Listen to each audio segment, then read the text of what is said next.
Hello, fellow writers. I'm Lewis. That over there is Tolkien, and you have found the Scripturient Society.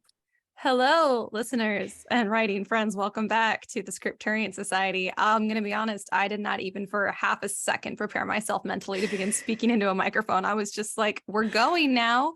Yeah. That over there is Karissa Harlow, aka Lewis, aka Catherine, and I am Ash aka Tolkien. And I'm going to do my best to not be super spacey today, and I will give more of this update later. But I was working on my book. Also, I've been like deep in everybody's books this week. Like I read Carissa's last week, and then I read two of Kendall's. Well, one of the finished ones and like part of one that she's working on now. And so I was giving notes, and now I'm looking at Carissa's notes on my book. And I read all of New Moon. And so I'm like, my brain is like, what is real anymore? There's no such thing as real life. So isn't that like the best feeling though? I do like getting to that place. It is nice, but now I'm having a problem where when I have to be in reality for even like a few minutes, I'm getting like heart palpitations. I'm like getting anxious in like half a second. Like I was in there just sitting in the kitchen and I was like, oh my God, I'm going to die. This is awful. Horrible. I might be taking the escapism a little bit too far. Yeah. You're like, no, that's perfectly fine. Of all things to take too far, that's probably fine. You're right. At least I'm not addicted to drugs. That's what you used to say. That is really kind of the reader-writer mantra, right? It could be worse. I could be on drugs. I could be on drugs. I'm not. You're welcome. I could have a habit of buying expensive drugs. Instead, I just buy a lot of books. Like we could be worse than we are. That's what I'm saying. Yeah, exactly. It's a good mantra to repeat. It is. How has your week been? It's been a lot of things. Let's see what happened. So like I said last week, we went to get the puppies spayed, and I saw the cute pictures your mommy posted. They were knocked out. Yes. The thing about it is that they make me feel like a wimp because they have like an actual incision on their bellies and they're like, we are fine. We want to play. We want to run. We want to jump on you. And I like every time I have even like my wisdom teeth surgery or like other surgeries, I'm like, everyone leave me alone for 2 weeks. I don't want to speak. I don't want to be touched. I don't want to move. And they're just like the same. So, and they were on painkillers for about 3 days. And that's like the norm. And I was like, okay, by day 4, they're going to be in more pain and they're going to like calm down a little bit. Nope. They are totally unaware that they had surgery. Oh my gosh. It's been hard because they're not supposed to go up the stairs. They're not supposed to jump on things. They're not supposed to get on the couch. And it's really hard to prevent them doing that, especially with 2 of them because they want to play with each other. So even they have like the little collars on and then they'll still like start like playing with each other. I'm like, you can't do that. Are they knocking everything over? Not really. It is kind of funny when they have the cone on because they we like put stuff on the couches and on the bed so they can't jump up on it when they're in the room. And so there's not a lot for them to knock over, but they do kind of flail a little bit and like they like rub their head along the floor and like, kind of fling around and stuff. It's kind of fun. And then they'll drink water. And the water will drip off their chin and catch in the cone. And normally they will, Aurora especially, will find a couch or a blanket and rub herself across it to dry her mouth off. And so she's still trying to do that, but there's a cone, so she can't. That is so funny. Come here, I will clean it out with a towel. And she's like, no, this is my system. And I'm like, you don't understand. No, your system's not going to work right now. That is so cute. And I learned that the cones they put on them are called e-collars, which is short for Elizabethan collar. Because it makes them look like the clothes. So I was like, this is perfect for Halloween. Yeah. That's great. It was great for Halloween. And it didn't really look like it. But at one point I was with Aurora outside and we came in to find Luna and she was just sitting there so primly looking up at me with her collar on. I'm like, yep, now you look like a queen. She looks so cute in it. That's but they precious. hate it. Yeah. But they have been sleeping well. They also, I don't know if it's the medicine or just really bad timing, but they've been having like tummy trouble. And so I had to let them out like 6 times last night. It was crazy. God. That's crazy. Otherwise, they are good. So that is my puppy update. They just want to play and they can't. So that's fun. Aww. What else? You said many things have happened. It did. So then yesterday, this is like a small thing, but I accidentally posted an apparently controversial TikTok in which my point was just like an opinion point of like fantasy books written by Christians are like top tier because, you got like Lewis, you got Tolkien. Yeah. I expected it to get so few views, just like a couple likes. Ha. It is now the most liked video I've ever made and the most commented. And I am just shocked at the number of atheists that decided to come in and make weird, insulting comments. Just, like, why is this the place? This is a place for books, as you can see in the hashtags and everything else I've ever posted. This is about books. You have an excellent point also. I know. And a lot of people I feel like related to it. I got a lot of good comments and people being like, oh my gosh, yes. And it was just weird. And I don't want to care, but like if someone came up to you and punched you in the face, the fact that they are wrong about why they punched you in the face would not prevent it from hurting. So I was just like, what is happening here? I'm so sorry. I had no idea you were being attacked. I had no idea it was going to happen. Like there are really like 2 or 3 other videos I've posted where I'm like, okay, I'm mentally prepared. This might get controversial because I posted one about like quality in books and star ratings. And I posted a couple about Sarah J. Maas and how I don't really like her writing very much. All of those less extreme than this one. And I was prepared for them. I'm not surprised. People see anything remotely related to religion and they're like, I should fight about this. And it's like, not even the point here. Not even the point. Yeah, you're totally missing the point. Exactly. Because I would feel like logically, from an atheist perspective, and this is an outsider's opinion, so I will obviously preface it with that, but I would assume that if you think that Christians and people who believe in a God, are believing in, just have like a really high level of suspension of disbelief, right? We're believing in the unseen. Wouldn't that mean like, okay, I can see how that would connect to writing like really vivid fantasies. Yeah. Like, I feel like there's still a connection there. Exactly. Regardless of if you literally just made an observation. You weren't like, and only Christians should write exactly. fantasy. And part of me was like, okay, maybe I did accidentally offend some people, but I really don't think I did because in the comment, I literally said something about how I was just kind of feeling like sassy today. And I was just like, I was just going to go for it. Yeah. And I only expected people already following me who knew that about me to see it. Yeah. Yeah. And I've posted similar-ish videos before where I'm just, because obviously I'm a Christian and I write fantasy. And I do feel like sometimes people don't think they can connect as much as they do. So I like to just kind of put it out there for people that might feel like in the same boat I used to feel like I was in. And I do maybe once a month. And usually I just get a normal amount of likes. And the people that disagree with me just move on to the next video. They just don't say anything. I don't know what was different about this one. Because some people were looking to fight. It's so funny. You didn't even make a statement about religion, but it doesn't matter because if you mention religion these days, people are like, you're saying a thing about religion and we don't talk about that. It's so annoying. And it's just annoying.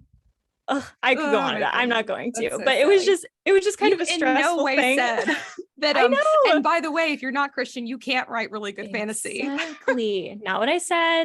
I said it in a sassy way, but I only said essentially that I think Christians kind of do it like best or better or whatever as an opinion statement. Two of the all-time most famous fantasy writers, 2 of the only classical authors who we consider classical authors, and they write fantasy. Like we'll see if who wrote the Game of Thrones. We'll see George R. R. Martin. We'll see if he gets inducted into the Hall of Classic Fantasy. There's just not a lot of them. So 2 of the big names are Christian and have heavy themes of allegory and stuff in their books. So it's a little bit uninformed to say absolutely not. And also it's just looking to pick a fight if you're just going to get offended by an observation. Because there's things that atheists are good at too. Exactly. And it's not that atheists can't be, I don't know what George R. R. Martin's thing is. You were literally just like, and by the way, these 2 all-time famous books. Exactly. And I was just, people were stitching the video and trying to do this like mic drop caught me in an accidental statement. And I'm like, you mic dropped, but then you tripped off the stage. Like you're not understanding what's going on. I love that so much. I can't believe people were stitching your video. Yeah. That is so funny. It was, and at first I was kind of excited because I was like, oh, maybe people are going to like comment on it and say something about Lewis. And then it was like, you accidentally said that Christianity is a fantasy book. And I'm like, no, I didn't. I don't understand. Not even remotely did you say that. I know. So But I even don't know. if you did, how would that change anything? Even if that was what you said. Exactly. You just I'm like, oh my God. I still feel vindicated. And it was kind of, it's kind of like if you are a Christian, or if you know anything about Christianity, you know that like a fundamental tenet is like the idea of sin nature and how fallen humanity is. Mm-hmm. And sometimes I'm surrounded by a lot of people that are very respectful of me as a human being. So thank you, atheists, for reminding me that the world is actually awful. Because I think you intended to make me, I don't know, I think you intended to just insult, but at the absolute best, you intended to make me rethink Christianity, but all you did was solidify how awful humans are. Yeah, you were like, I rethought it. I'm actually believe this opinion even more than I did before. Yeah, thank you I'm very actually much for more your input. convinced. So thank you. That's funny. Yeah. I'd be curious to know, someone who's not angry about this, if you can see why it would be offensive. Obviously, we're both insiders, we're both Christians. So I'm curious to know if there could be something legitimately offensive that you could like back up. That's not just an emotional response to that. I cannot think of one, but I don't know. I feel like the responses you got don't sound very logical either. I know. They were just people looking to be awful. And it did not seem like many of them were writers. And I'm like, okay, I'm clearly making this video. My target audience is writers. Yeah. And it wouldn't have mattered if you said like, you know, a lot of Muslim people are amazing fantasy writers. Right. Like, it wouldn't, are people going to come and attack it? I don't think so. I know. Really, they would feel bad about that because they're not in the majority. Exactly. Yeah. And I mean, that's okay. We should all be considerate and not attack people for what they believe. That was not me saying in any way, well, Muslims get treated better than Christians. Nope, definitely not saying that at all whatsoever. But would these people have done the same thing if it had been that? It's just the thing where people want to attack the majority. And I mean, we like to pretend that we're not, and that we're like this like forsaken little, oh, everyone hates us. And everyone does hate us. But we're still weirdly largely majority, because a lot of us hate ourselves too. And that's true too. The most self-loathing group of people ever. I know, because if someone was going to say like, well, Christians do this kind of stuff too, I know it sucks when they do it too. You shouldn't do that to people. Like, don't go onto someone's page and insult them for the sake of feeling better about yourself. So it's just annoying. It's like that. If you don't have anything actually new to add to the conversation, you don't need to. Exactly. People are just looking for an outlet. That's my thing with social media. I just always assume when someone's like rude, I'm like, you just needed an outlet. Today I was your outlet, I guess. Yeah, it's fine. I guess attack me. It's fine. God said you would hate me anyway. So I guess I'm doing something right. Yeah, so I'm gonna turn the other cheek. See, every time that they come up with you with something, you could just throw back like a really obnoxious Bible verse, which I think is like one of the funniest ways to respond to haters, because they're like, no, that's the whole thing, is I don't believe in your Bible. And you're like, you know what? God said to, dust the dust off my feet and leave, and pearls before swine and all that. And if you just continually, even out of context, quote Bible verses at them, to me, something about that is so, so funny. It would be. I decided to say nothing because I didn't want to give them attention. But also, when you initially said that, I thought you meant like, you've seen the Tim Hawkins thing where he's a comedian, and he said someone asked him for his favorite Bible verse once, and he accidentally said something that was like, lo, there is a pain in my loins.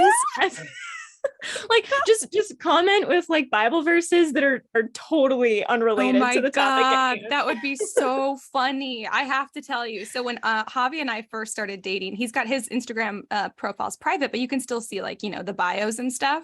And on his, and I might have said this before, but on his bio, at first I was like, oh my God, he's got a Bible verse in his bio. That's always cool, because, a lot of times like when you're a Christian, you're like really looking to date someone who also has similar beliefs, because otherwise they'll think you're crazy and tell you to your face. Yeah, that's happened to me. So it can be really difficult. So anyways, I was like, oh my God, cool, this guy is Christian, and he's Catholic. But the actual Bible verse in his profile bio, hang on, it's loading, I'm gonna read it to you guys. Here it is.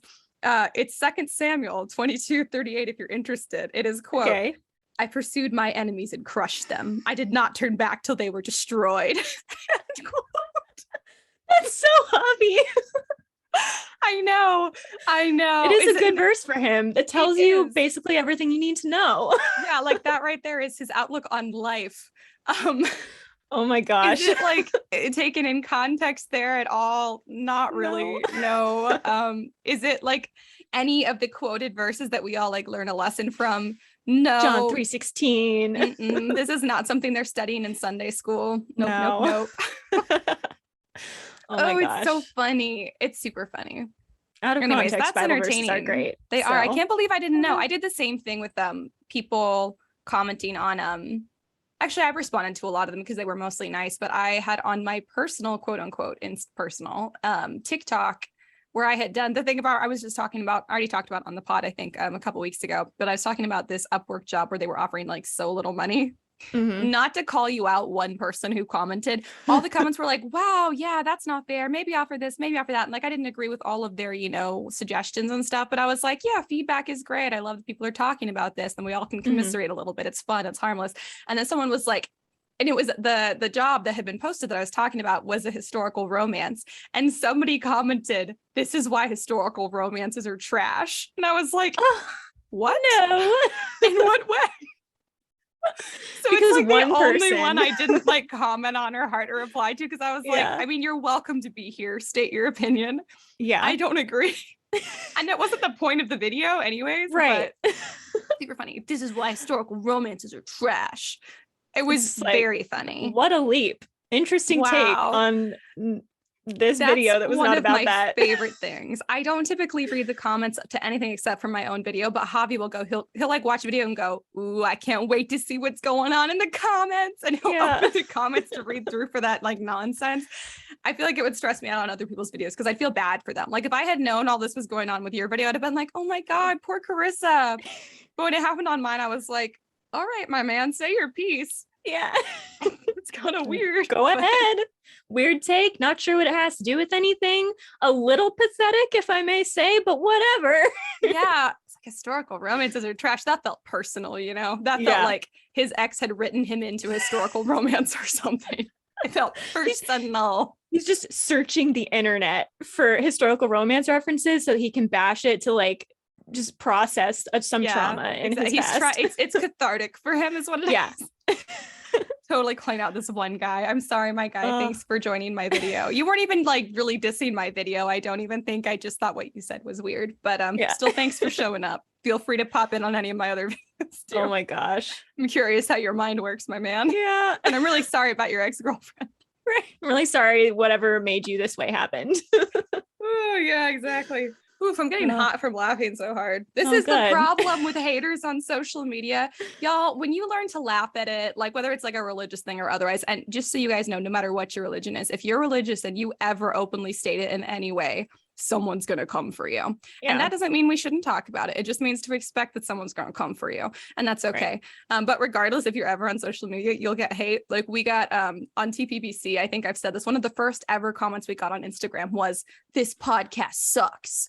And I looked at it and was like, I don't even know how to respond. I feel like this guy hasn't even listened to the podcast too. Yeah. Like, what is the expectation when you say something like that? Yeah, exactly. And so I was like, still trying to think about how should I respond to this? How am I supposed to respond to this? And I was like, this is the first negative response we've ever had to the podcast. And then I go back like half an hour later and Kendall, my co-host over there had responded and she just replied, what is it? LOL, so true, bestie. And I like cried laughing. So if we all just go in with an LOL, so true, bestie attitude, it's true. I think we will all be much happier. And in fact, a horrible comment on your social media post can turn into something hysterical. And that is my piece of advice for today.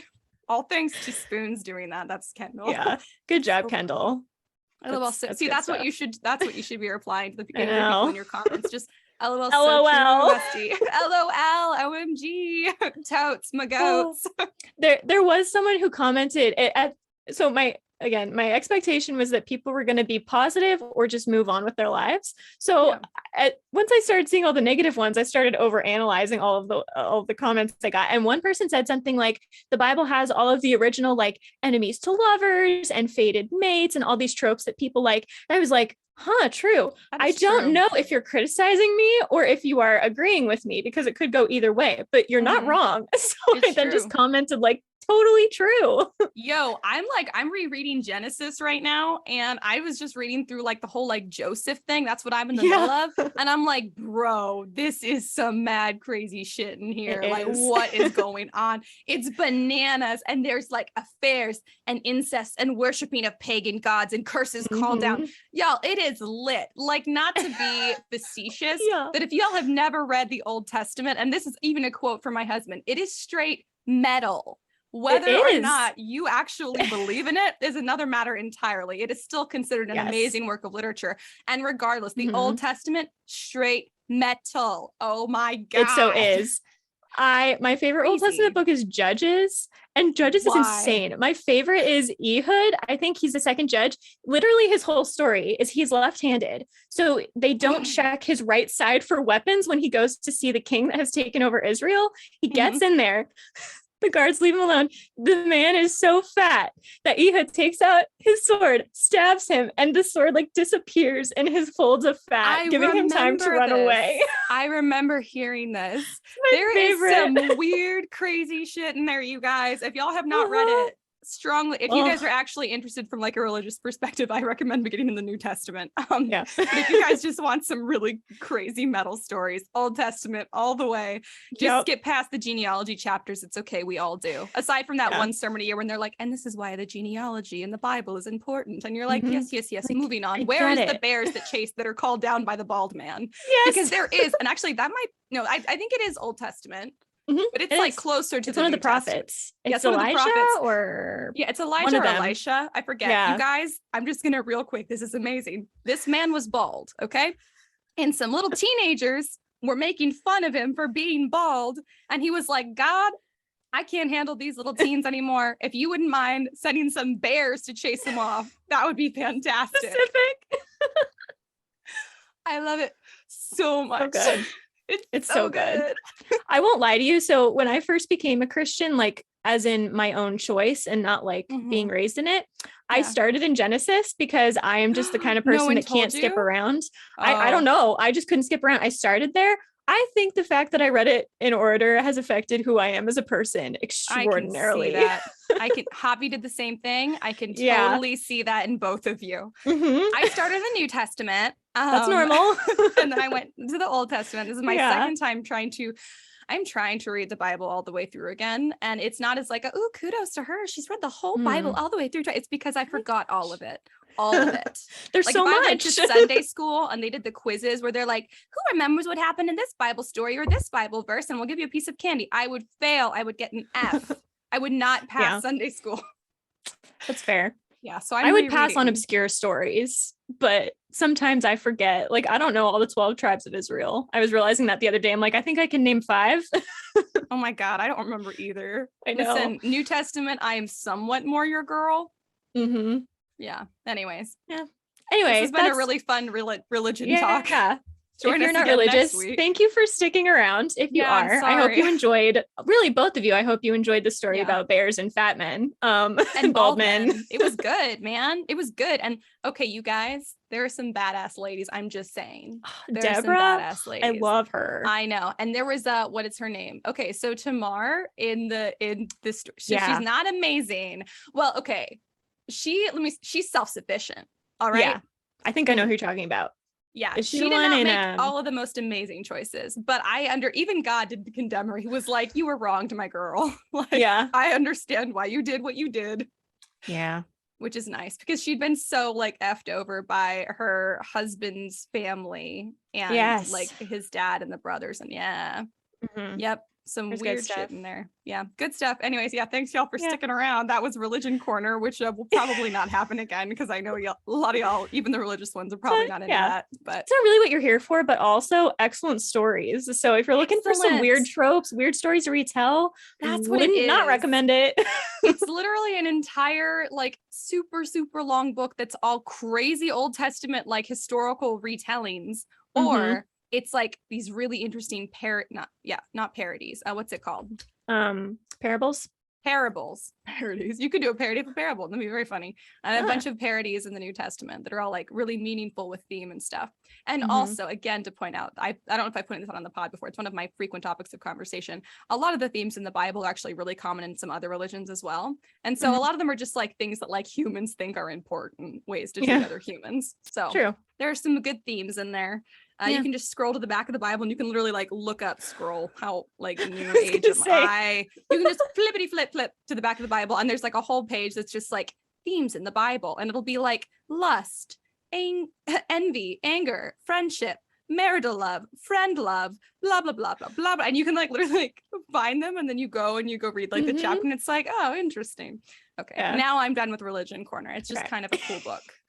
And there's a lot to say. I do love it. I will die on that hill, atheists in my comments who are being mean. So like, don't even try me. They think they're changing. Yeah. And not all atheists, just the atheists that feel the need to attack people who disagree with them because they think those people are intolerant, which is just the height of irony. Call them what they are. Social media warriors. Yeah. I understand why you feel the need to say what y'all do, but I also do hope, and I don't think this is our listeners, I think writers tend to hopefully be better communicators, but social media warriors, I don't think you're making the point you think you're making. You're not going to change someone's mind on social media. You're making me believe in the evil of humanity again. So if that's your point, I guess good job. I could quote a Bible verse about the way that you're supposed to change people's minds. Anything not said with love is like the sound of a clanging cymbal. Not that Christians are good at that. We're very bad at that. But at least, it's a concept. Yeah. Anyways, it's what we're supposed to do. Christians are also fallen. So I just think it's super consistent. But whatever. Christians are fallen, ignores the Crusades, ignores everything bad that Christians have ever done. Oof. Anyways, how was your week? My week. It's been fine. We decided Brownie killed some more chickens, so that was awful and traumatic once again. So I had a full-on meltdown. Thought I was gonna have to take her to a rescue or a shelter. Could not find a rescue or a shelter to take her. Was full-on panicking. Maddie and Dom, my sister and her husband, are moving down here with their little baby, who I am so excited to see. I've been like dreaming about every night. Aww. And they were like, actually, we've been looking for a new home for our cat. We would trade you our cat for your dog. And I was like, girl, say less. Family barter system. Yes. And so because their cat doesn't, I think the cat has scratched the baby a few times. She's not an aggressive cat, but like babies like pull like cat tails and hair and stuff. And so I'm like, and Hobby's a major cat person. So I was like, for real? All we do is, okay, that's fine. Your cat's not going to eat our chickens, which is the only reason we're trying to find a new home for Brownie.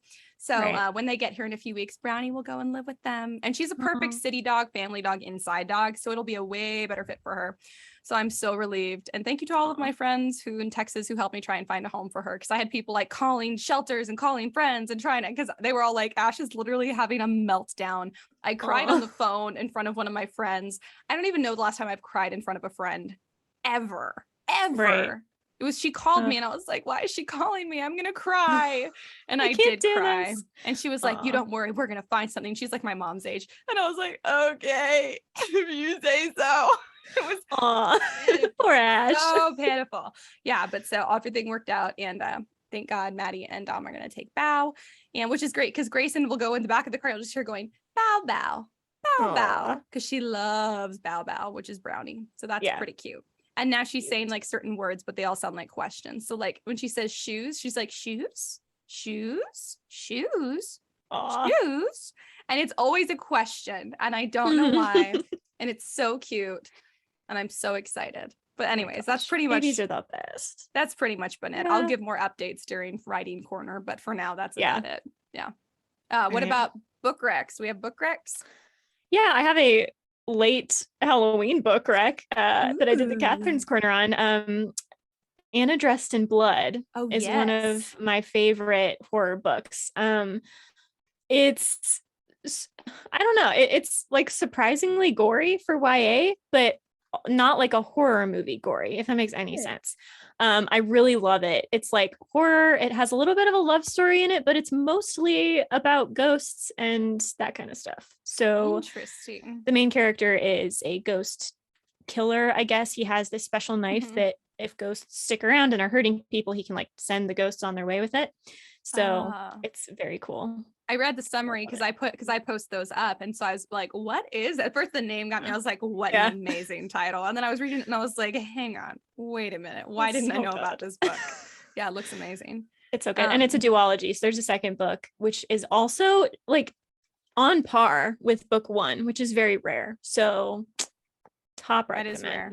Love it. I know Halloween is past, but if you guys are still in kind of the spooky horror mode, lots of people read horror all year round. So I think that's true. I mostly stick to the October. So maybe other people don't, but yeah, same. Well, speaking of second books and series, thanks. You mentioned this was a duology. That's the first book though. We read New Moon. That's what we're doing over at our sister podcast, That Pretentious Book Club. That's what's going to be coming out on Monday when you guys hear this. And you guys, it's so good. I forgot. Like we did Twilight last season, and I was like, yeah, it's pretty fun. It's pretty whatever. You know, Edward is not my type of guy. I feel like he's a red flag factory. Not in all the ways. A lot of people like to be like, well, he's controlling and blah, blah, blah, blah, and he's abusive. And I'm like, abusive? No. Controlling? Yes. Controlling for the right reasons? Middle ground. I feel like you could argue either way. So, and regardless, not my type of guy. And so inevitably you read a book and the main love interest is not your type of love interest. You're going to be like, good book, not my favorite book. But here's the thing about New Moon. Yes. It's pretty much all about Jacob, which I am all about. And I've probably said this before, but my husband is a hardcore Edward stan. He is in love with Edward. He thinks is Edward. He's not. He's a Jacob. You've met him. He's a Jacob all the way through, isn't he? I was gonna say, why do Javi and I have so many weird things in common when we're very different people? Because I am also an Edward person. So I know. Crazy that he likes him too, though. Kendall says the same thing. It's really weird. You and Kendall have like some weird things in common with him that I don't understand at all. And y'all are all so different. And I am so not. And like Jacob is like, he's kind of like a big guy, big shoulders. He's like a hot head. You know, he hangs out with a pack of basically like grown men puppies who are all crazy. And I'm like, that's all you do, Javi. So that is accurate. Fair enough. I know. He's apparently like 1,000 degrees because werewolves are hotter. Javi has such a high body temperature. I'm like, do you have a fever all the time? Like, what's wrong with you? Yeah, exactly. So anyways, I'm all about New Moon. Reread it because I've only read, I think I read the first 3 in the Twilight series. I didn't ever finish reading the Twilight series. I just wasn't that into it, honestly. When I was like, oh, Edward's back. Like, it's still a good story for sure. I was just not as into it, and they're pretty long. But reread New Moon was like, I was saying people hate on Twilight, but I really think it's just because the amount of like hype for it was maybe overdone, but the books are good. They are fun. And they're totally did inspire a lot of teenage girls to become readers, which I'm always going to be for. Oh my God. It was like the movement of the readers. It was awesome. It forever changed the face of literary readership, of YA contemporary readership. It did. And paranormal romance specifically. Yeah, it did. And I like it. So New Moon is fantastic. Highly recommend. It's also like a pretty good quality too, because some people be like, oh, it's, it's like a fun, cheap read. It's not really. I mean, is it like high literature quality? Right. No. Is it a pretty decent quality book though? Yeah, it is. The whole series really is. So I like it. I think it gets a lot of hate too, because the movie was done in like a way more like melodramatic way. It was. At least they chose melodrama from the beginning of the movies and they decided to stick with it. So I'm like, at least you were consistent in the movies. I think that's I think that's why people are like, oh, like, the actors were so like, monotone, monofaced, just like, and I'm like, that is literally how it was directed. Exactly. On purpose. Do you not see the weird haze they put over every single scene? It's all very blue, like the color blue and green. Yeah, exactly. I'm like, I think they just did as they were directed. And I think they did a great job of what they were told to do. But really, I mean, Robert Pattinson is great. And the guy that plays Bella's dad, whose name I always forget, is great. Is it weird? I've always had such a crush on him. He's great. He's kind of like amazing. He's second only to Liam Neeson for me. So really, yeah, that's adorable. That's so funny. I can kind of see that of you. You always come out of the blue with like a dark horse or something for your crush. I know. That is so funny. I was thinking about it the other day, the Chronicles of Narnia movies, and I was thinking about Aslan, and I was like, who voiced him? And I sat there for several hours not being able to remember. And I was like, oh, it was Liam Neeson, wasn't it? I think it was. Yeah, it was. And I love it. So that is so funny. Anyways, that's my book rec, New Moon. It's fabulous. Obviously, you really do have to read Twilight first to know what's going on. And yes, a lot of the book is like just sheer blank depression. But here's the thing. Whenever she's with Jacob, it's like the straight opposite. She's having the best time. So there's even a line in the book where I forget if it's like the narrator or Bella says something to the effect of, I know Edward's bad for me and Jacob's good for me. And then for the rest of the series, she chooses Edward. And I'm like, oh my God. Anyways, great read though. Loved it, enjoyed it, forgot what a good book it was. There's my book rack. Cool. Yeah. And then what about our word of the week? It's underneath my mic, so I don't know if that made a weird sound. Yes, word of the week, Noctiphany. Noctiphany. Noctiphany.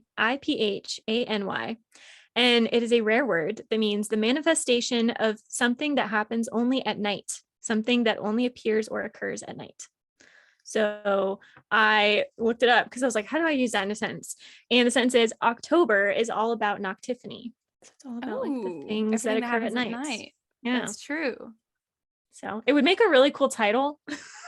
Yes, it would. That's really hard to use in a sentence, but that would be a great title. I'm trying to think of things that only happen at night, like the flash of a cat's eyes, like with their weird like night vision thing. Yeah, I was thinking fireflies. What? Singing fireflies. They basically come out at night. So the noctiphonic dance of fireflies. Oh my gosh. Yeah. Sure. Nailed it. Mic drop. Didn't trip off the stage. 2 mic drops. Woo. Yeah. Oh my gosh. Yeah, I nailed that one. But yeah. So Noctiphany. I think it's fun. I don't want to give too much away to anyone, but the book I'm doing for NaNoWriMo, which we'll talk about later, is this word is going to come in handy, I think, which is why I wanted to use it. So this is exciting. I can't wait to hear more about that. Okay. So we can get there, I guess we should get into the theme for this episode. Yes. We are going to talk about word count and why word count matters, if it does, and then some tips on how to raise or lower your word count if you are in need of that sort of thing. So I don't really know how to start. Books have a word count. I don't know. Have you ever opened a book? Have you seen those things on the page? Those are called words. And there's a certain number that's called the count. That's called the word count. Yes. Yes. Every book has one. Yes. Every genre has one, really, is kind of the idea. And so, yeah. And so if you're going to publish mainly in traditional, but even probably in self-publishing, there's going to be a recommended word count range. And I think, I'm going to say it, I think you should follow it. I think a lot of people think they are exceptions. You're probably not. No. And only if you are already published and successful, then they'll make exceptions. Yeah, people will point at like Cassandra Clare and Sarah J. Maas. They're like, their books are so long. And I'm like, right, because they're their already first successful, book, so right? They followed the rules essentially with their first book. This is kind of the weird thing about publishing. You kind of have to follow the rules more for your first book to prove, like we've said before, that you know what you're doing and that you know how to follow the rules, so that when you break them, it feels necessary later on. Yeah.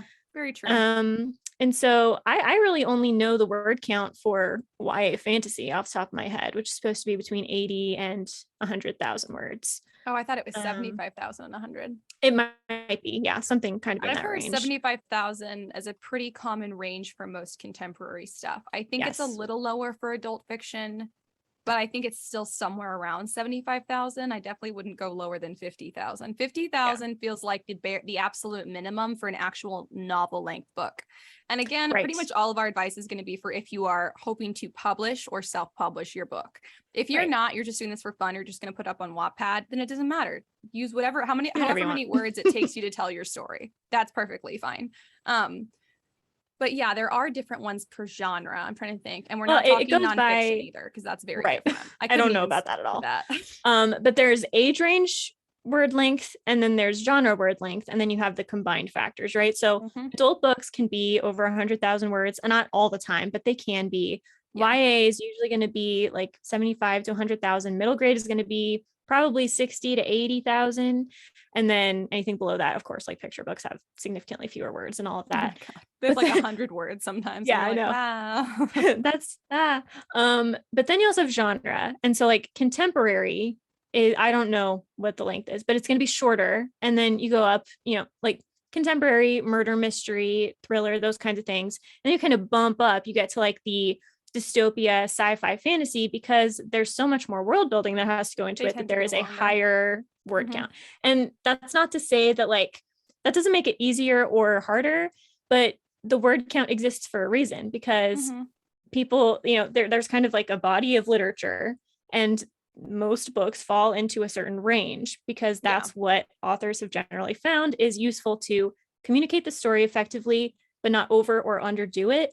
And that's kind of what you want to be careful of. If you're overwriting or underwriting based on the word count, you probably are adding too much or not including enough. Yeah, it's true. Which is what word count is kind of indicating at that point. Yeah. I think a good way to get familiar with word count is to like look up the average word counts for like different genres, and then just go to a bookstore and just kind of look at like the book width. It's kind of weird because obviously like different print sizes, different cover sizes can kind of change it a little bit, but there's going to be like a general kind of like size difference of the physical copies of the books between genres. And you'll get to the point where you can look at one and go, oh, that's probably like a 300,000, word book or whatever. Or not 300,000, that's a lot. But well, like they do exist, but yes. Yeah, they do. Like a 300 page book, which is probably somewhere around 80 to 90,000 words, probably somewhere in that range. So you're gonna be able to kind of see it and eye it. And then that's one way to know. Just when you go to the bookstore, look around if you guys can tell. Like Karissa said, most fantasies and most YA fantasies and dystopians, adult fantasies tend to be even longer. But I think they're a lot harder to get published in. So just as a warning, to have that expectation in mind. If you're looking at like YA fantasies and YA dystopians, look at like the middle thickness range. That book right there is probably somewhere around 80,000 words. Somewhere around there. Maybe a little more, maybe a little bit less. I think, isn't it, if it's less than a certain amount, it's a novella. And my only warning about novellas and short stories is very hard to get published, very different process to get published. So just know that I don't really have a lot of advice for you guys if you're trying to get those published, because you would typically publish a novella in a very different way, and you would market it very differently to a very different audience. If you're writing short stories, you would publish them in an anthology of short stories. You wouldn't just publish them one by one if you're going for traditional publishing. Also very, very different. You will need to look up very specific literary agencies to help you with that, unless you're going to do it yourself.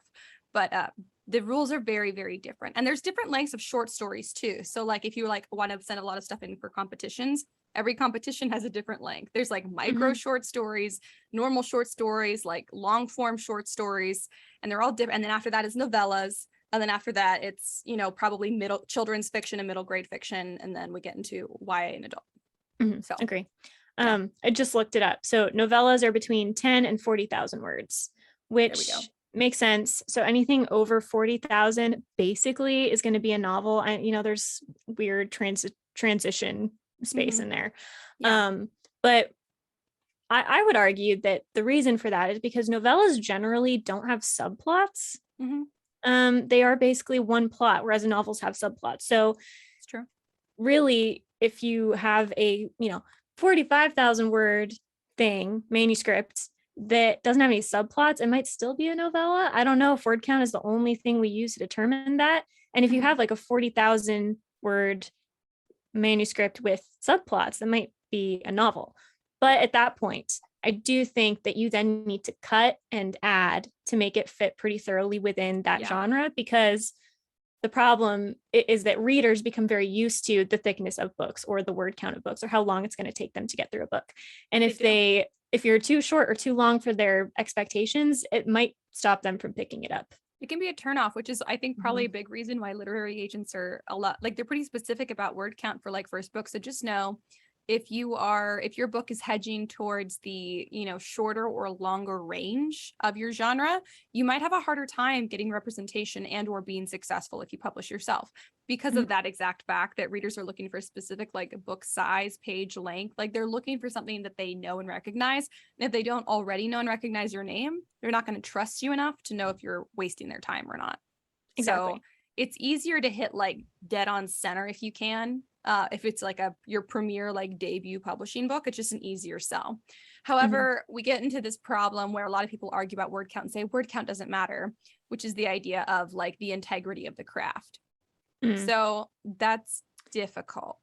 The only problem with that, I heard someone on TikTok say this the other day, and I agree with it 99% of the time. I'm not going to die on the hill, but I agree with it. She said, if your book is over 100,000 words, I start to wonder if you know how to plot, because that's just really Good question. long. It is. And are you going off on tangents you don't need to go on? Are you using too many excess words to describe something that can be shorter? Do you have too many characters, too many points of view? Like, something is probably wrong there, because the reason that 100,000 isn't, that's very high for like a contemporary, and it's a little low for something like an adult fantasy. Yeah. But I would say it's like a decent gauge of where you are if you hit 100,000 or not, just because it's a round number, I guess.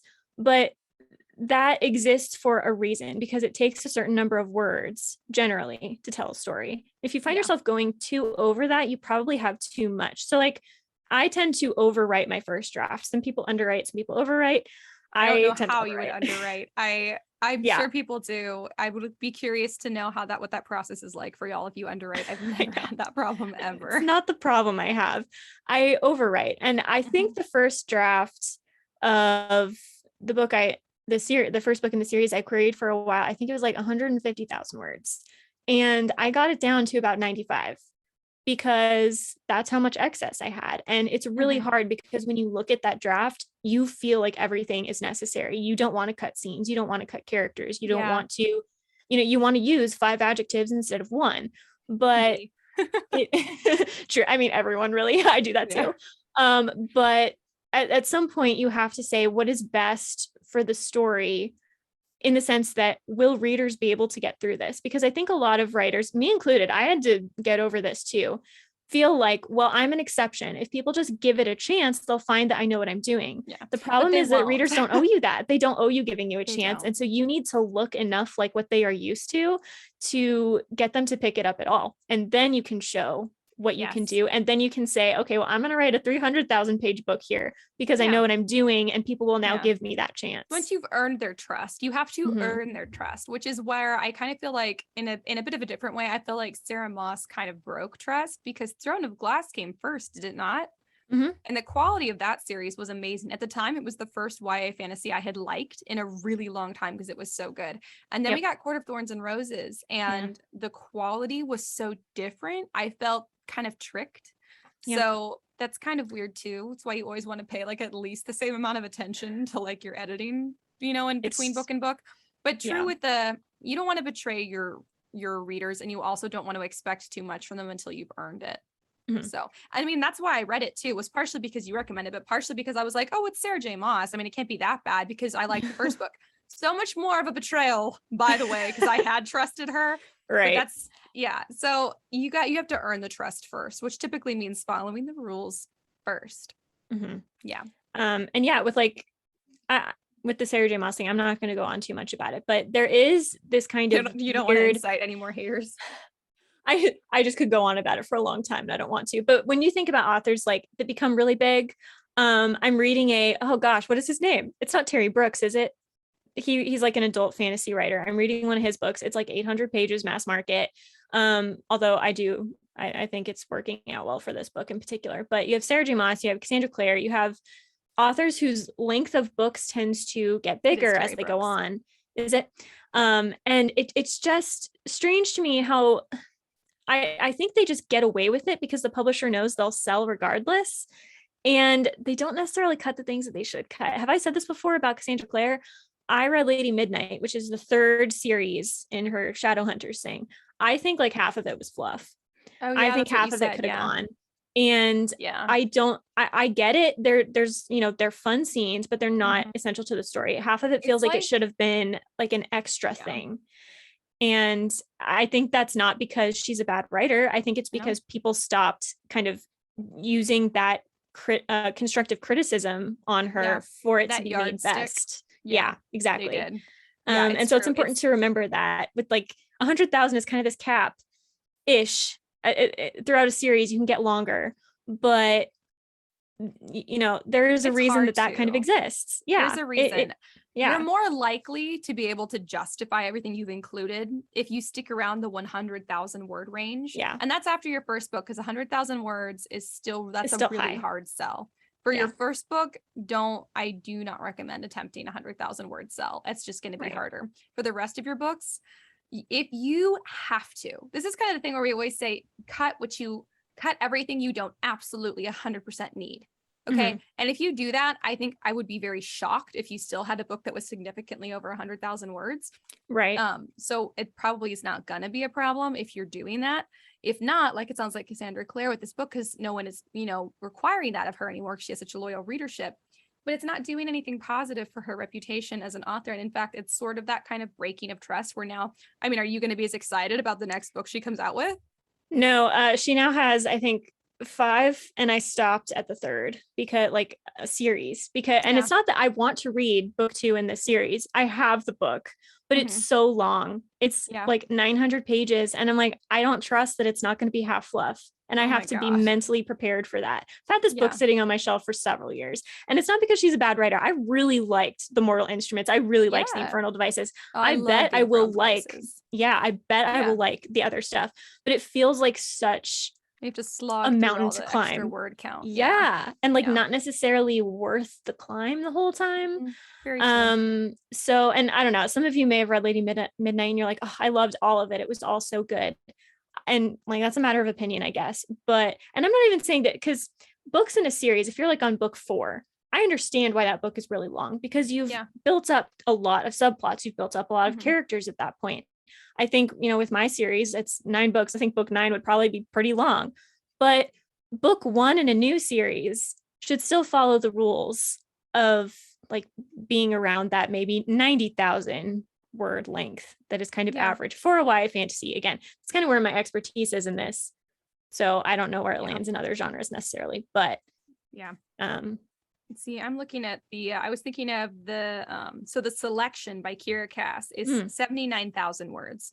So it's about 80,000 words, which is like the lower to mid range of a YA fantasy. All of her books are about that. And I will say this, I think all of her books have some fluff in them. So it gives me the impression that either she inherently writes with fluff, and or when she writes, she has kind of the opposite problem of a lot of us. And she writes stuff that starts out too short, like maybe like 50 to 60,000 words. And so she adds in some fluff, and it's all totally pleasant fluff. But because the book is only about 80,000 words and most of it is like, really weighty and good.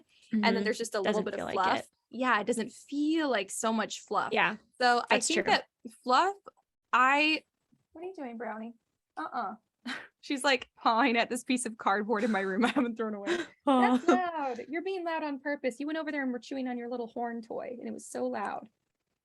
She's holding my Brownie behave. The most like betrayed look right now. I still love you. I promise. It's weird because they never blink. It's true. Anyways, so intense.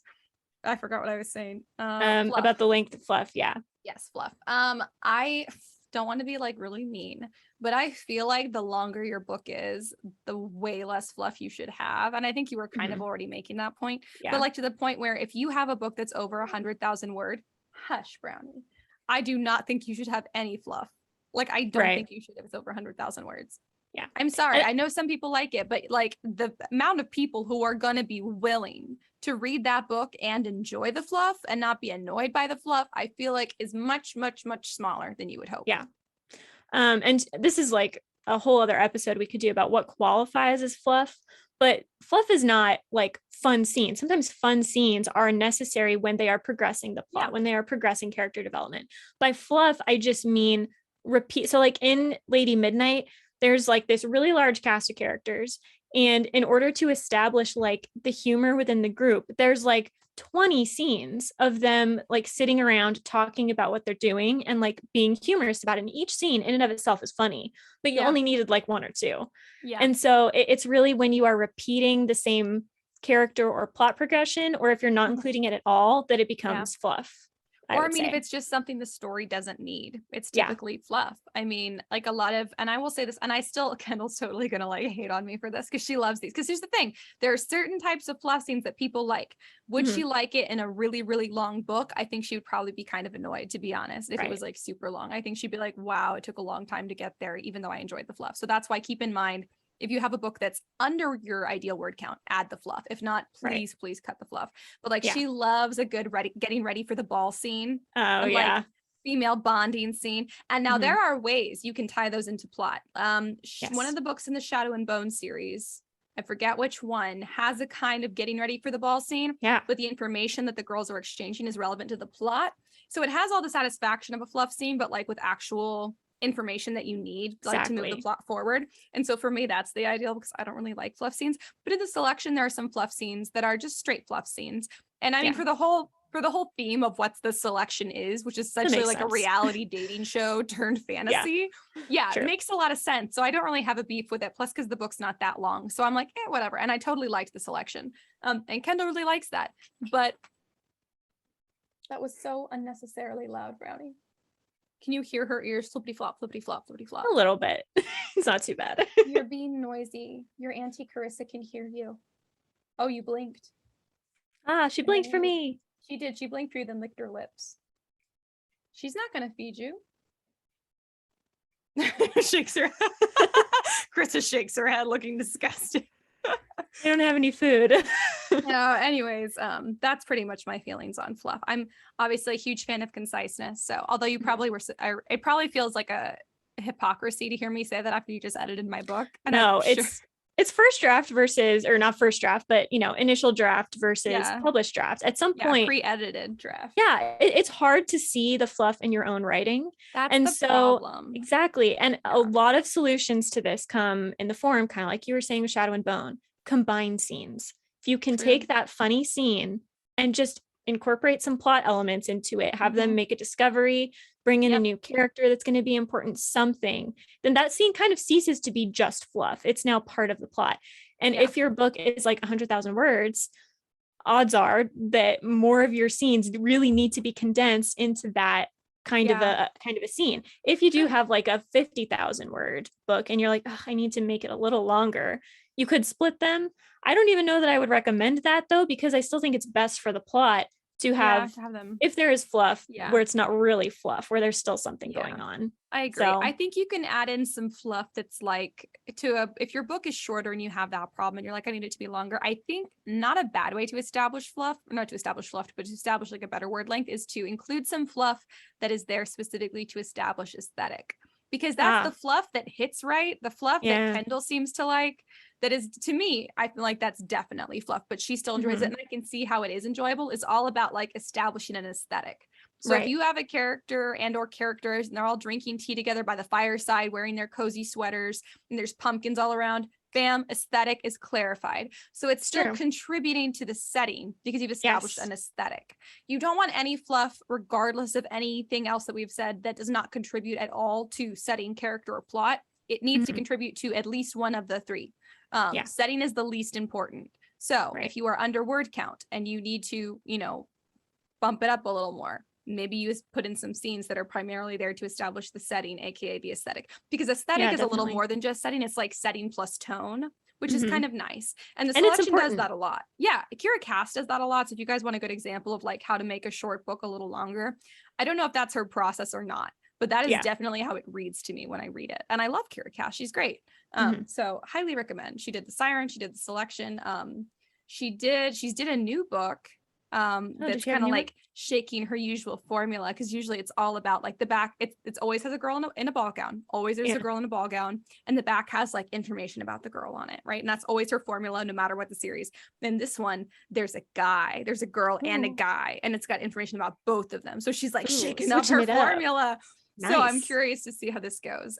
Is she my most favorite writer? No. Do I still really like her? Yeah, I still really, really like her. Even though she's got some fluff, because it contributes to the aesthetic. I'm like, I want to wear a pretty ball gown. Right? You're like, I like this. Why do I like this so much? Yeah, exactly. But yeah, I think kind of the big thing here when it comes to word count is that it can be very tempting, whether you are short or long, to add stuff or take stuff away that you shouldn't because you are trying to fit the word count. One of the reasons I kind of talked about this, I think last week or the week before, I've kind of given up on querying my series for now, because I just feel like it's not a debut worthy book anymore.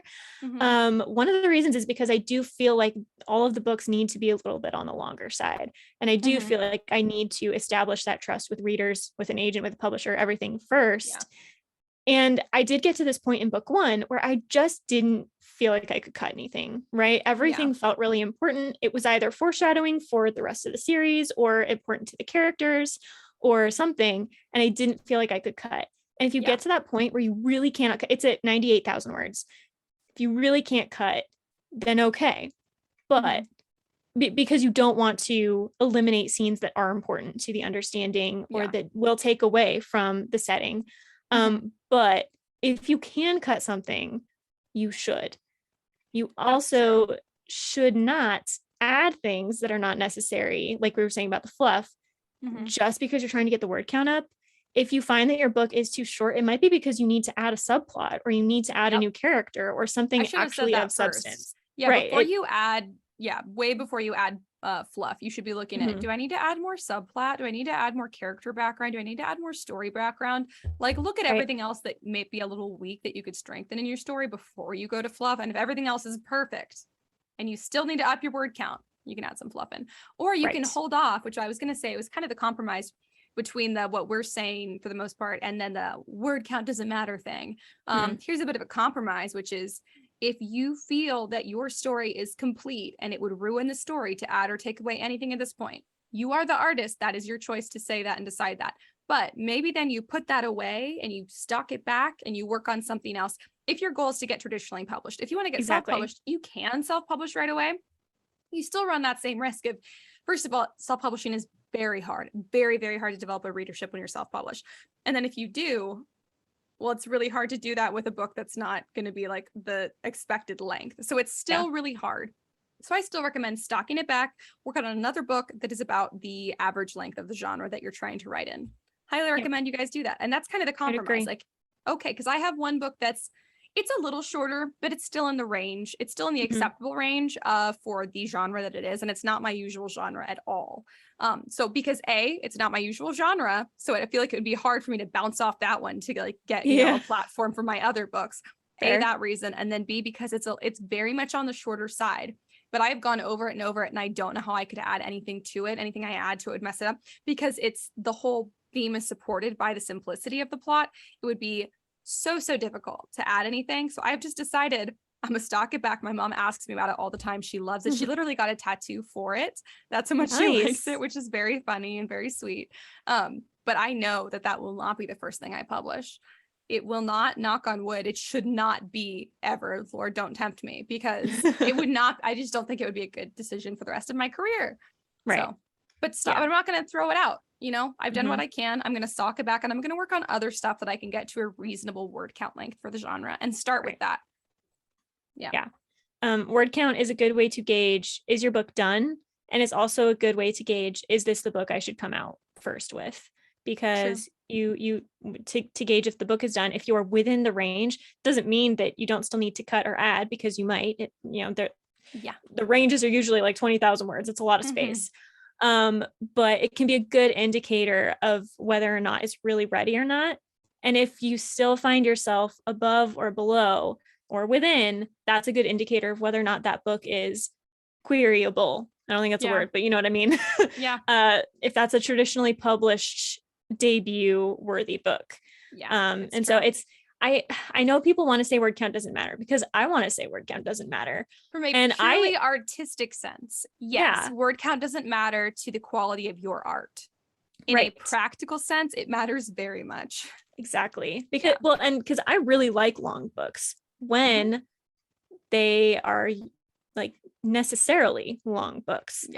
But it's hard to trust that if people are just, deciding they don't want to cut. And I'm not saying you guys are doing that. This is, personal experience and, certain books I have or haven't read that are feeding into this. I've never written anything that was too long, unnecessarily too long. Neither have I. Never, ever. No. But it's so tempting to just say, no, all of this is necessary. And you really have to get down to that constructive criticism and kill your darlings and say, okay, I need to cut 20% of this book because it's just not necessary. And you can save the stuff that you cut. You can keep it in a file and release it as a promotional material later, or put it into another book where it's not going to be just fluff or whatever. You can do a lot of things with that. You don't have to delete it, but Yeah. you do have to take it out of the book so that it is Yeah. the best version it can be. And if you, at that point, when you have just like slaughtered this book, if it is still not in the word count, then like Ash said, I think it's best to put it on the back burner and try something new. Kind of like that's what I decided to do with the series. And so I'm working on querying the standalone now, which is, I don't want to, you shouldn't do things necessarily just because they're easier, but it is easier because It happens to it's be self-contained. Yeah, it's one book. I don't have to worry about a series. I don't have to worry about the word. The word count is better within the range. And that's just, it's easier to query. I think I'm getting better responses because of it. And it's, you know, you do it. It's, writing is a career as well as something you should care about on an artistic level. It's not wrong to care about your career. I do think that the art should take precedence. If the art takes precedence, you have to understand that word count exists for a reason. Very, very true. I think that's the balance that most working artists have, because you want to, you know, please all of your audience, and you want to appease society and your publisher, and you want to appease yourself as an artist. You often cannot do all of them. I think that your conscience takes priority. I think that that's what you have to look to absolutely first. But if it's not really like a right or wrong thing, then I kind of think you look to the market and your publishers if you're viewing this as a career, because that's just that's the next step down. Okay, if you feel like you're morally in the okay zone, you can release the stuff you cut. You can release later as special edition stuff. It'll be cool. Don't worry. Like you'll get to use it. Otherwise, you got to go with what the market wants. You have to give the readers what they want. You have to build trust with your readers. Part of me feels like morally obligated to do that as well, because I feel like when people spend time and money reading your book and imagination, I feel like they let you into a really vulnerable part of their mind. And so you want to be respectful and responsible with the time that you take up. So if you view it like that, it might also make it easier when you think, I'm not just, you know, giving up on part of my story or sacrificing or compromising. I think it often feels like a compromise, but I think as artists, we tend to all be a wee bit egotistical, even in this, even those of us who are very, you know, have low self-esteem. I still think we tend to be a little egotistical about our artwork, where we're like, no, but it's supposed to be this way. Okay, but does it have to be? Like, is that what's best for your readers? Because if you are a published author and your goal is to be a career author, a giant part of your mission is to serve your readers in some way or other. So you need to keep that in mind. And that also makes it like a little bit more palatable, you know, when you have to cut or add stuff. So it's true. And the stuff that you cut, whether you're cutting it, you know, to query so that people give you a chance, or if your publisher asks you to do it or whatever, the stuff that they ask you to cut shouldn't be cutting things like your theme or your message. It's going to be cutting extraneous scenes. And so you can totally make a distinction there, saying, I'm not going to cut this subplot because it's really important to the theme I'm trying to communicate. But can you cut one of the scenes that is contributing to the subplot? Probably. So which is where it's not a bad there. idea to say, like, before, if you are, you know, about to be in talks with a literary agent or a publisher, to know, you know, what of your, I don't think it's too soon when your book is ready and you're querying it to go, okay, what themes am I not willing to cut out? Because a lot of scenes can be rewritten or moved around and still support the same theme. But if you find that your agent or publisher is wanting you to eliminate all of the parts that support that one theme, and so basically cut that theme out of the book or rewrite the theme out of the book, and that was really important to you, then maybe that's what your line is. So you do need to draw some boundaries. It's definitely not like you don't want to, you know, give the world your soul. You know, you don't want to let them have complete and total control over this artistic piece, this thing that you've written because you wanted to communicate a certain message. You still want that message to be there. Maybe you have to change how you deliver it some. I think it's just a good idea to have the lines drawn, but also know, like, you know, what your readers want really matters, what the market wants really matters from a career perspective. So like, draw your boundaries, know where your boundaries are, know what you'll sacrifice and what you won't. I think that probably makes it easier going in.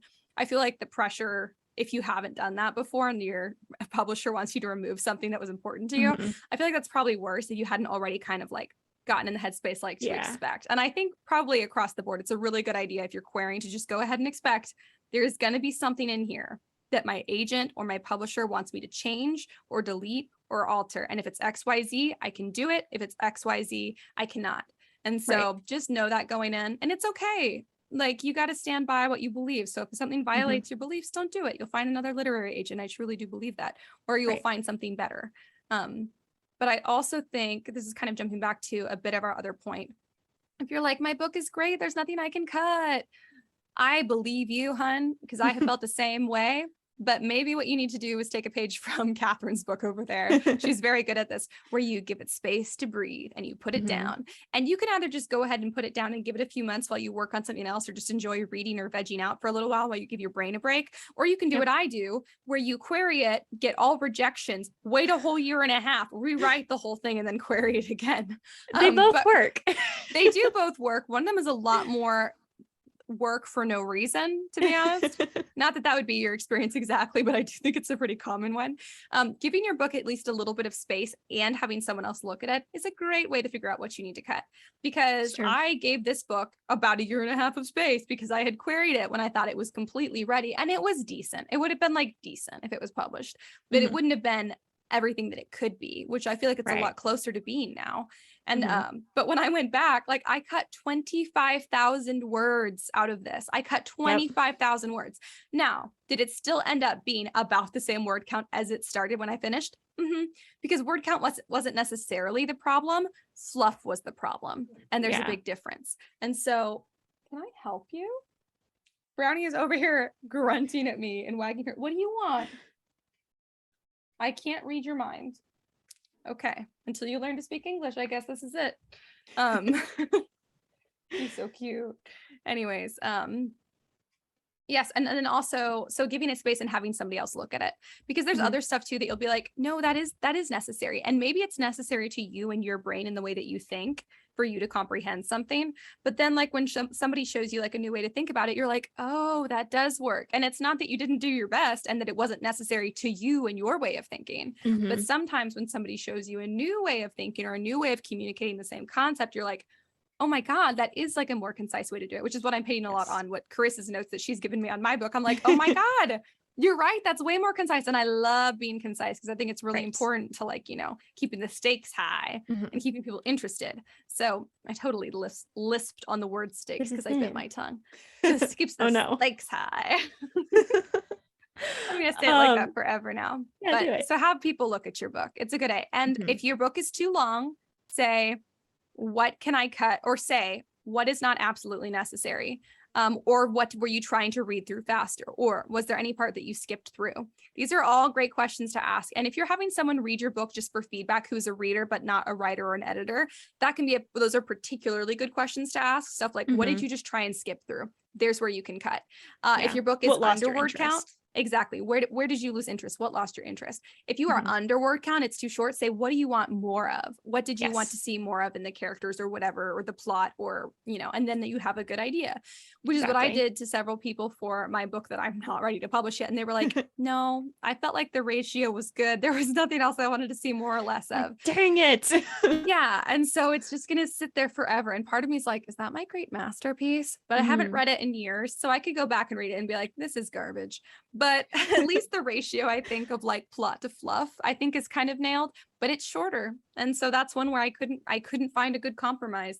Maybe I'll go back and look at it and I can find a compromise. But at the time, and even after feedback, I couldn't. So, yeah. And I think too, a kind of good way to look at it is, you want your book to be the best it can be. And I think sometimes we assume that means more, as in more word count, as in more things happening. Sometimes what's best for your book is less, right? Like the less is more stereotype. True. Not all the time. Towards. Right. But sometimes taking out that scene that you really love actually helps communicate the point you were trying to make better. Yeah. And it's hard to find a specific example because, of course, the good examples you wouldn't have known what's now missing. Well, I can tell you guys, I took out some really sweet, cute, bantery, romantic scenes between my main characters, and I took them out. I didn't want to. I am so huffing right now. And I took them out long before I sent them to Carissa. I did it in like the first round of rewrites. I was like, oh, I guess this isn't like necessary to the plot. I was like, but it's necessary to the cute. And so, but it wasn't really necessary. So I cut it and I saved it, and maybe someday it'll see the light of day, but likely it won't, because now that I've cut it out, you know, months ago now, I'm like, oh, I guess it wasn't that important. But at the time I was like, this is killing me. This is the cute. And it was so clever too. And I felt like it just said like like you just had like, like a good like quote, like something like the kind of quotes you'd see on Goodreads. I had a few of those in one scene and I was like, oh my God, I have to cut it. And so I did. It's so hard. Yeah, but you'll never know what the author's cut. But And I still it don't is regret it.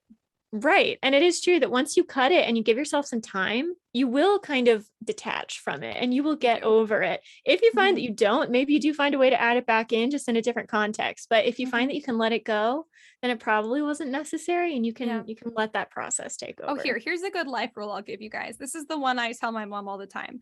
When you are dating someone or in a friendship or in any kind of relationship of any kind, if somebody does or says something and it's bothering you for 2 hours straight, like 2 hours straight, it's all you're thinking about and it doesn't go away. For me, the 2-hour rule is okay, I know I have to talk to them about it.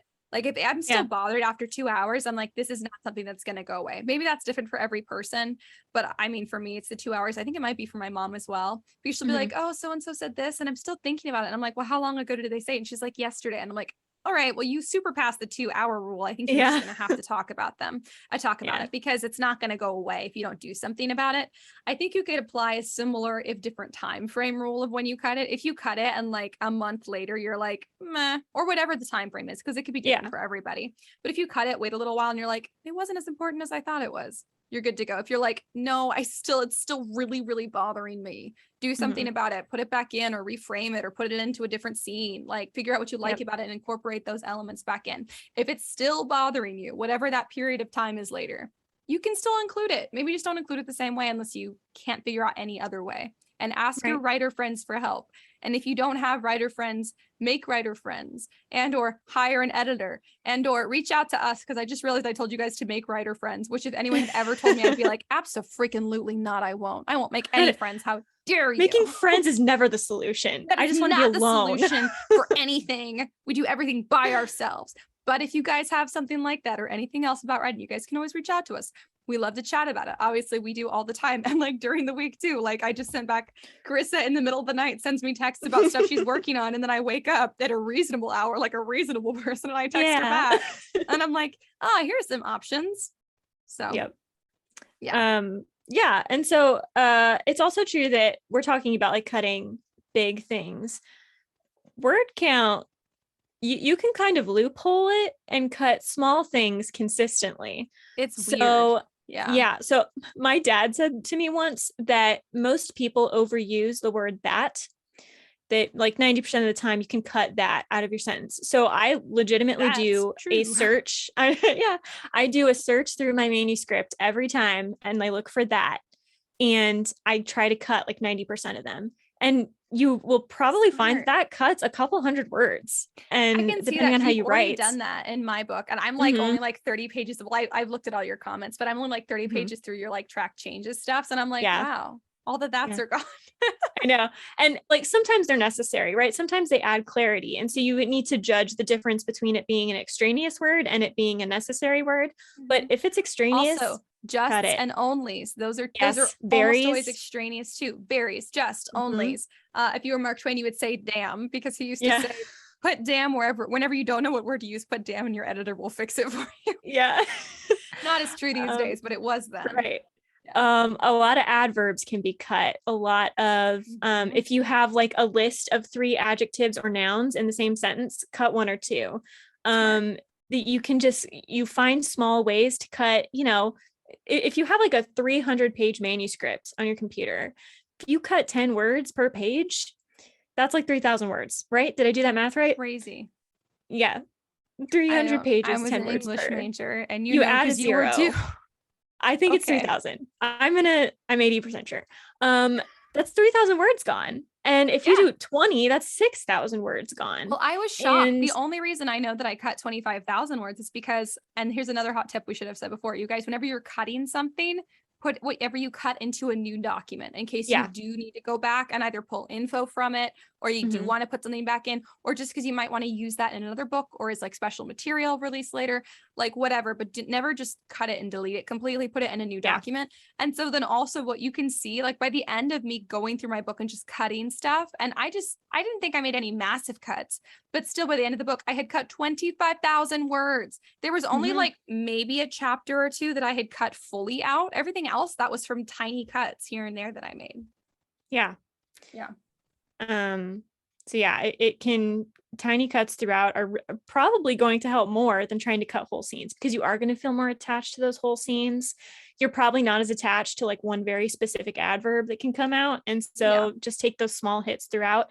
Again, searches for things like very, just, if you have any kind of crutch word, I noticed that, I think most people do this. You did it. I did it. I noticed it in the draft I just went through.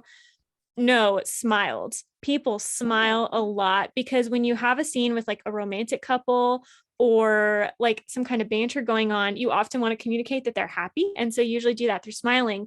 Really, people only need to smile like once every couple pages. If they smile once, you assume the vibe is still That's humorous, true. It's more of right? you're establishing the vibe. Yeah. And so anything like smile, smirk, you can certainly use them, a couple times a page, but you want to be really sparing with them. If you find that you're using a lot of that, people turning around a lot, or some like telegraphing, like actions like that, take them out a little bit. And again, it's going to cut a lot more words than you think it's going to cut. So it can feel really hard to cut like 20,000 words if that's what you need to do. But cutting, 100 per page is really doable when you look at all of the filler words, when you look at words you've repeated, when you condense down. So one of the notes Ash gave me on my book is there's a term that I use and it's 2 words, and I've combined it now into 1 word. That already cut like 100 words out of the draft because I condensed it down to 1 word. So if you're doing a magic system or a sci-fi world, try to make as many terms as you can single words instead of 5. That can help too. I largely think that's why fantasies and sci-fis will like change so many words, because you could like explain like this was like a double, barreled light laser pistol. That's a lot of words. You could just name it something else, like a phaser. Exactly. There you go. And it's done. Yeah, and it's going to take a lot of words up front to explain what it is, because you have to say it's this thing that does this. But once you establish that, now you've cut your word count a lot. And do that for a couple concepts in the book. And again, it's going to cut a couple 100 words. Yeah. Instead of me saying the currency of this kingdom, I just decided to give the currency a name. And then later I even shortened the name of the currency. Either like we have other names for like the dollar bill, And so I did like that kind of thing. But like initially explaining it, I was like, I hope this is clear enough, because you do have to do the initial explanation. But after that, you still save word count by doing that. So if there's anything in your story, fantasy or sci-fi specifically, that is not a part of our real life worlds here, you might be able to give it a new name. If it's like more than 1 word, just think about it and see if you can. Yep, for sure. It's also true. And this is iffy. This is going to depend on the vibe of your book. You can also put in or take out some contractions. If you have, he had, or I don't know. Did she like that advice or did she hate it? I can't tell. She's barking. I think it's my mom came home with food. I think she's, you keep talking. I can hear you with my headphones. I'm gonna let her out. The contractions are going to change the vibe of your story. More contractions gives it a more casual feel. Fewer contractions makes it feel a little more literary. So if you're going for a literary vibe, you don't want to put in too many contractions, and vice versa. But if you are using at least some contractions, you can go through and add more, which will delete a word per contraction. And that's like the purpose of contractions. So that can also be useful. And reverse, right? If you have a lot of contractions and you're like, I need to bump my word count a little bit, maybe just go through and use the original phrase instead of the contraction. Yeah, it's true.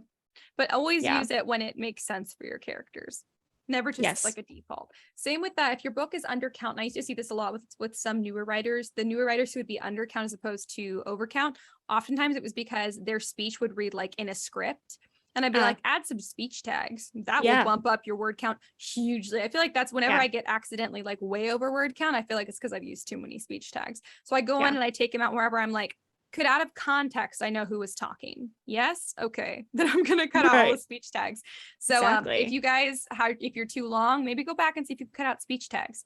And that's like, he said softly, all that kind of stuff. Or she said while washing the dishes. Those are all speech tags. So you guys can cut them out if you're overcount. If you're undercount, maybe add some in.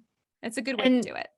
Yeah. And also dialogue is a generally good way to add word count if you need to, because I don't know what the average sentence length is for dialogue, but maybe 5, 6, 7 words. If you just have a conversation going and you add a couple extra dialogue tags or dialogue pieces for each character, you might bump it up a little bit that way too. And it's still a relevant scene, but you've just now added like a little bit, not a fluff, but just a little bit of humor, a little bit establishing characters, or maybe you're just letting a little more of their background. Like if somebody's really shy and you haven't really expressed it, maybe you add a few more stilted responses in there. And now you've communicated this is a shy character.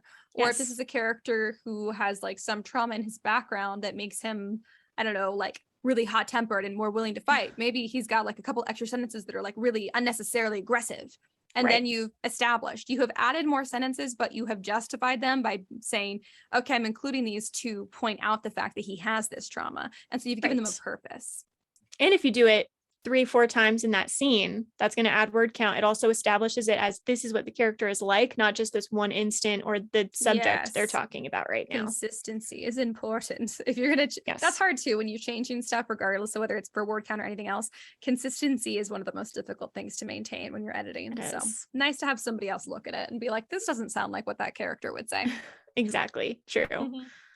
I don't know. Any other tips about cutting or increasing word count? I don't think so. I think that's pretty much it. I think if you're in Word, other programs probably use this. Do searches for words that you tend to use a lot and see if you can cut them down. You don't want to repeat words too much. Like I said with smiled, right? Yeah. You can replace the word. That won't help your word count, but or if you have some kind of action that can be said in fewer words, do that. I noticed I used the phrase or the term eyes widening a lot in my drafts. I'm like, why are their eyes so wide all the time? Like they're like a little porcelain doll. Yeah, they're just constantly doing this. So there are other ways to say like that they are shocked or surprised or whatever, and that could cut down on your word count. Sometimes you're going to accidentally up it to avoid repeating yourself, but it's true. Really, but in that case, it's justified because you did it for a purpose to stop repeating yourself. You want to maintain the purpose that you're trying to achieve with every word, sentence, chapter, and book. You want to be consistent. You don't want to undermine your own point, but you do have to be hard on yourself. So it's true. And get someone else to be hard on you too, with love. But it helps. It helps a lot. Yep. Yeah. So word count. Word count. Pretty cut and dry. Get it? Because you cut words. But anyways, how has writing gone for you this week? Good. I have like exciting news, I guess. I got a full request for my book. I'm so excited. So exciting. It's the first one I've ever gotten at all. I've never had a full request before. And so I'm just so excited. I'm trying to keep my hopes reasonable, right? I don't want to put too much pressure on this, but it's difficult. I know it's so vindicating just to be like, okay, I am good at this. Someone thinks that it's at least potentially worth something. I'm over here like, what am I going to wear to her book release party? I know. My parents are like, so if you did get published, would we have to go on road trips for like book tours and all this stuff? I'm like, I know, I want to talk about all of this. But I'm trying not to get too far ahead of myself. But if you are out there and you are like me and you've been querying for years and you just don't get bites, it can be very disheartening to see other people talking about their partial and full requests. And a lot of times they're like, I had 3 fulls out and none of them got accepted. And you know what? That would suck. I'm now in that boat where I'm like, gosh, I hope they want this. But it also sucks to be the person that's never gotten that and feels like, well, you guys are farther than I am. Yeah, here's the thing. Maybe that's the whole thing is they're not. Trust me. Like, and this is definitely not a brag because I'm still not published. I've gotten like a good decent handful of partial and full manuscript requests over the years. I've also been querying for a crappy, crazy ton of time. Am I absolutely any closer to publishing than any one of you? No. There are people I know who started writing after I'd been writing and querying for many years, and they're published. They were writing nonfiction specifically, but still I'm like, well, I'm furious. I know it's hard. So it's really hard. And so whether or not you get a request for a partial or a full manuscript, and whether or not someone else is getting published or not is as well, really aside from the published, anything else, nothing is really indicative of how far along you are versus someone else, because I've gotten a decent amount of full requests. Am I published? No. That was Right? years ago. Years Ugh. ago, and I'm still not published. And in fact, the same book that was for the book I rewrote. I Mhm. rewrote it, sent it out. I have gotten nothing but rejection since then. Yeah. Nothing. And I'm like, Ugh. okay, I don't What's know if the going on market here? changed or what, but they don't like the new book that I know for a fact is better than the old one. Right. So It's you frustrating. never know. Never compare yourself Yeah. to someone else because no one is actually closer to the goal. And then even Yeah. when you do get published, because I was interviewing an author over on That Pretentious Book Club a couple of weeks ago, and she was like, and I asked, because I always ask them, well, what's the hardest part of the writing and editing process for you specifically? And she was like, post-publishing.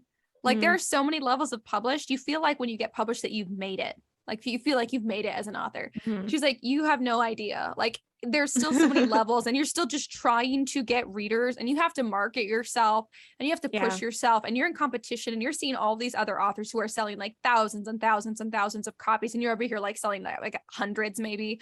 So you really can never compare because you never know behind the scenes of that TikTok. I got published, I got signed, I got a full manuscript request. You never know what's actually going to happen with that.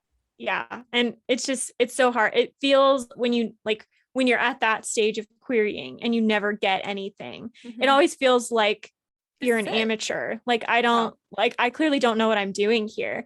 And a lot of times they'll interview people, magazines, I don't know, will interview agents and they'll be like, what's, the one thing that you notice a lot? And they're always like, follow the submission guidelines. I'm like, I'm not getting anything. What? Give me something else. You ever get mad just thinking, I bet this person didn't follow the submission guidelines and they're published.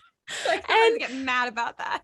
I know. And then a lot of like published authors, people will be like, what's your biggest tip? And they're like, finish writing the book. I'm like, I've been there for years.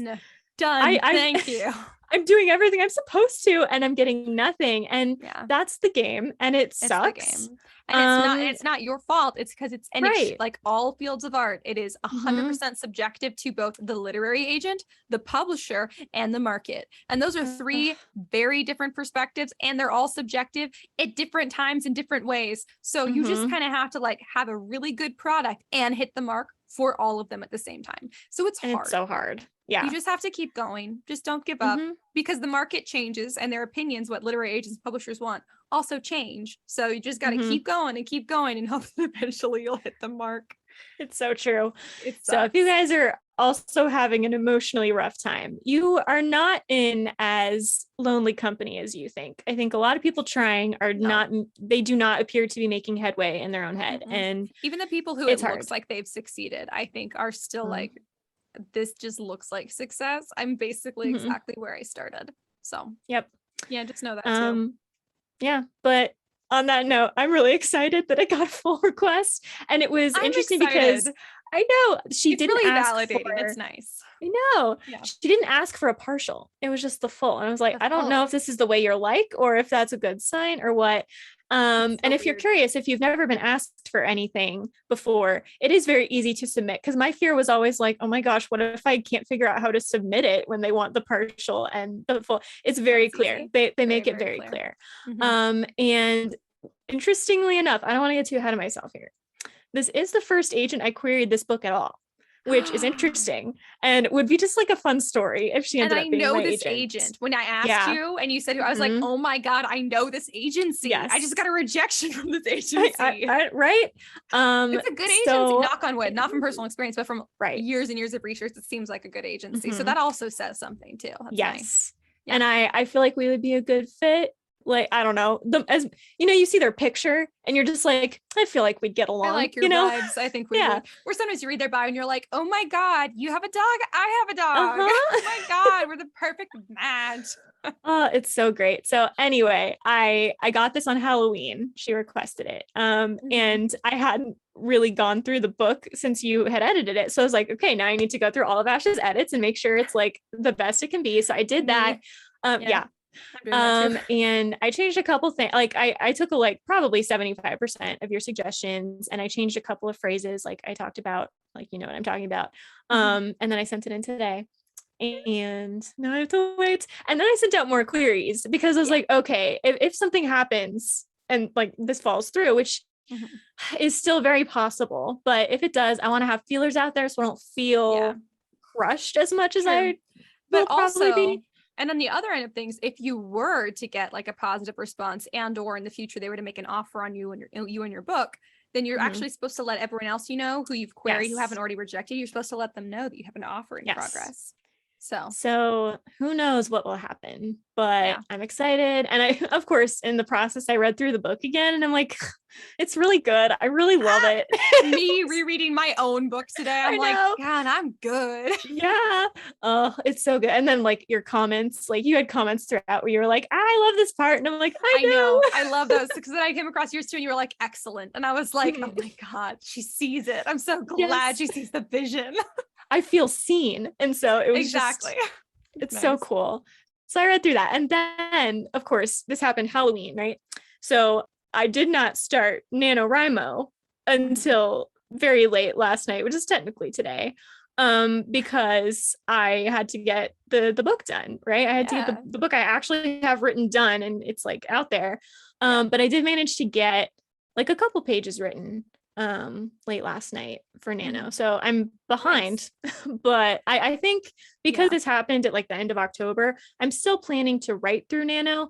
I don't know if I'm going to finish it because Nano is 50,000 words. And so like we're talking about word count, that's actually pretty low for the YA fantasy genre. So it's not even necessarily that I would probably be done at 50,000 words. So I'm just going to see how far I get. Going to work on it. I'm going to try to write every day. But I'm not going by word count. Yeah. So I wrote enough last night that I feel accomplished. Nice. So That's good. yeah. I like that. That's nice. Yeah. So it threw me off, but it was like a good throwing off. But how has your writing been? It has been good.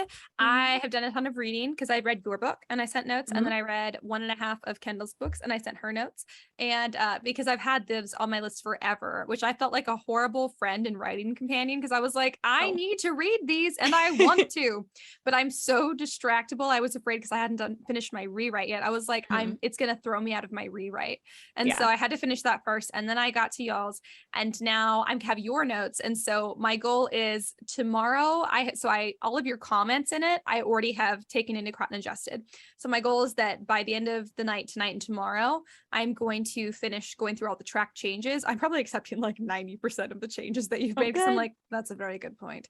I'm glad that they're helpful. Very, very helpful. So helpful. Good. I love getting notes. And so anyway, so that's my goal for by the end of the day tomorrow.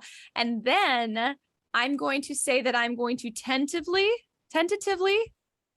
attempt NaNoWriMo. Cool. Will I finish it? Do I want to be harassed if I don't finish it? No. And here's why, because you'll be wasting your energy because I don't care that much. I'm going to give it a shot. I've got a good idea. I did in October. I plotted out this whole standalone book that is not related to any of my other series, but I had a dream about it a long time ago. And whenever I think if I was going to write another book right now, I can really finish it, which one would it be? And I'm like, that one. So I was like, I'm going to give it a shot. We'll see how it goes. So as soon as I finish going through my notes, because I want to finish making the changes that Karissa suggested first, so that if I get a request for a partial or full, I can just send it off. Ready. Yeah. And then I'm going to start working on my new one. So I'll probably start it this week working on the new one. I don't know if I'll get a full 50,000 words in NaNoWriMo.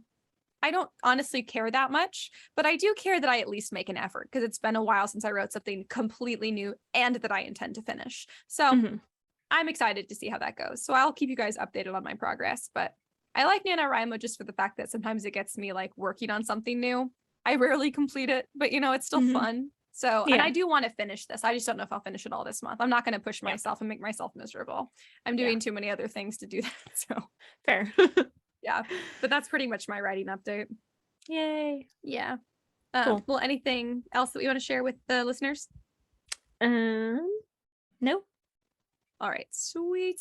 Well, if you guys like this episode, and or if you guys want to see that very controversial TikTok post that Karissa made, you guys can follow the Scripturient Society on TikTok and Instagram.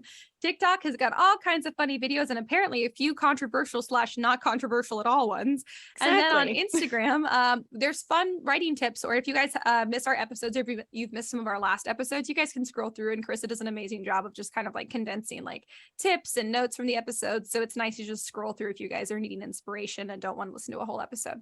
So no worries, go follow us on there. If you guys like the pod, if you wouldn't mind sharing it with your writer friends, that would be great, because we always need more writers to talk to about writing and to look at our stuff and vice versa. So let's keep growing the writing group, because it's amazing for all of us. It's building a resource that we can all use. And if you guys like the episode, if you wouldn't mind leaving us a rating below, that would be fabulous. I think that is everything I've got for you guys. So until next week, keep writing. And we'll see you on the next page.